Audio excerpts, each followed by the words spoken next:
I'm going to tell you the good, the bad, and the ugly of this drone. The good is that it flies pretty well under good conditions. I've flown some really bad drones before. I love to try different drones, and this one definitely isn't the worst that I've ever flown.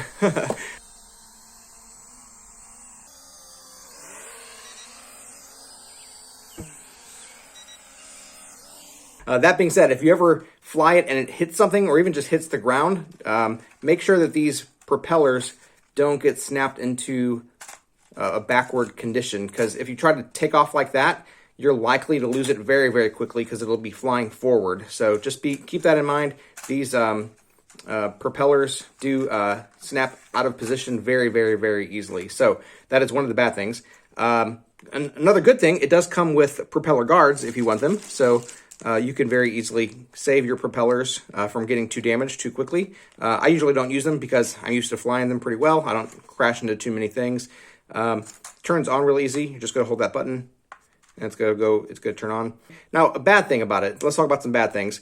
It's not a DJI drone, so it's really unfair to compare it to that. However, after having used professional drones for a while, this does not compare anything near that. Of course, it's not supposed to. It's a toy.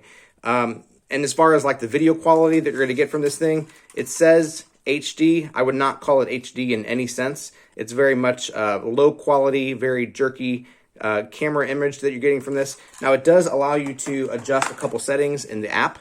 You can say you want original versus full screen aspect ratio, and you can also say you want smooth versus HD image quality. I did not find a significant difference between them whenever I tested them out, but you tell me if you think there's any difference there.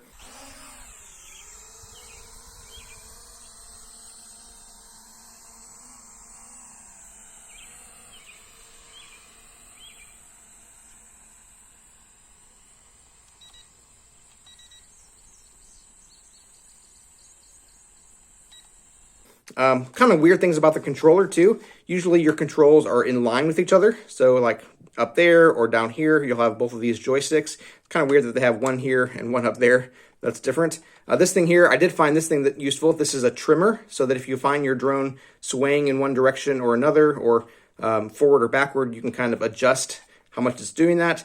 You don't see that in all the inexpensive drones like this, so that's a nice addition there. One-touch takeoff is nice. I definitely use that. One-touch landing is nice. Also, emergency landing. If you do find it flying away, you're going to hold that button for 3 seconds and it'll drop out of the sky and land for you. So it does have some nice buttons. You do have a speed control, slow, medium, fast. You also have a 3D flip button. I don't use that so much, so I can't really comment on that.